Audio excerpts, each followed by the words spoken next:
Baulo. Ayan, dito tayo sa likod. Tinignan natin itong ginagawa ko. Na-stop out, ano.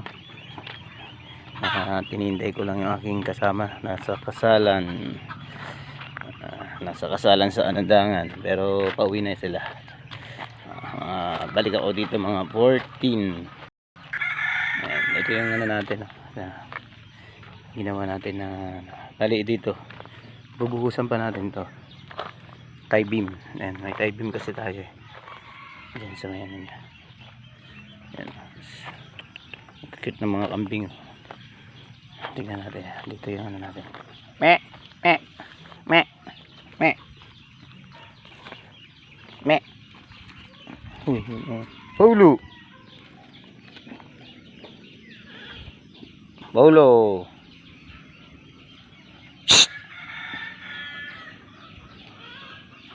Me! Me! Me! Me! Me! Me!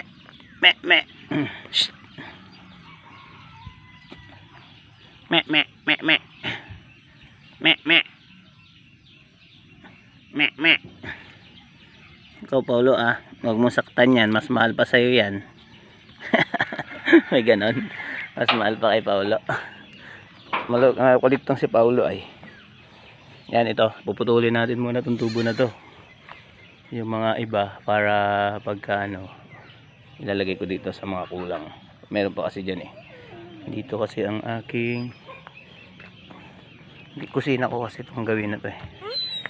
Dito sa tinatayuan ko kusina, tapos CR banda ron sa kwarto. Yan, ang kulit na aso. Doon ka. Kinukulit nila yung kambing. Yan si Paulo, may ulit ng kambing. Yan, ito ang aking harap dito. Ito fixed glass to. Doon sa kwarto, bintana naman ang kwarto yan. Naka-tie beam po tayo para naka-ready tayo pag gusto natin buhusan yung taas. Lalagyan ko kasi ng attic to eh, kaya mataas yung tubo. Lalagyan natin ng attic, pero for the meantime puputulin ko yan dahil lalagay natin doon sa mga kulang na butas. Meron pa tayo sa sentro, hindi panda dito sa sentro dyan, tapos doon sa may bandang pintuan, doon kasi ang pintuan natin eh.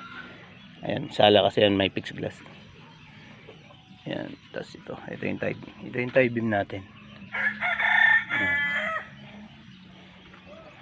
Okay,